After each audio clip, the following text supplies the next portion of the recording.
All right, now we're awaiting the results of today's critical parliamentary elections in Turkey. You know, they could have a big effect in the fight against radical Islamic terrorism. And of course, the growing threat from ISIS continues just across the Turkish border in Syria. Now there are concerns that if no party wins the majority today, it could make it difficult for Ankara to fight terrorism in the region. Connor Powell is there live in Istanbul with the very latest. Hi, Connor.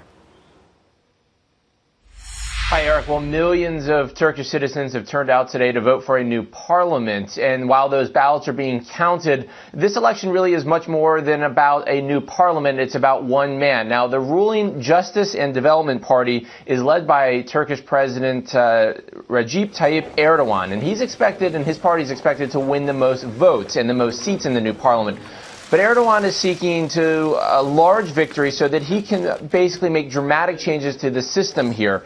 He's a polarizing president. He has a lot of support, but he also has a lot of critics here. And under his watch, Turkey has really led the fight against President Bashar al-Assad in Syria, but he's also supported extremists and other fighters in Syria, much to the chagrin of the United States and other NATO countries. Now, Erdogan wants a more muscular foreign policy here, and if he gets this large win here in the parliament, he's expected to increase the powers of the presidency, allowing him to sort of pursue this much more aggressive foreign policy, probably backing rebels and other extremist groups in Syria that the United States and other NATO countries really aren't particularly happy about. Now, standing in his way here as voters go to the polls is a small Kurdish party. The Kurds, of course, fighting in both Iraq and Syria, but here in Turkey, they're sort of a marginalized community, and they've often accused President Erdogan of siding with rebels and ISIS and other extremist groups in Syria against Kurdish fighters in Iraq and Syria. So there's a lot of tension, a lot of polarization. This election here in Turkey really isn't just about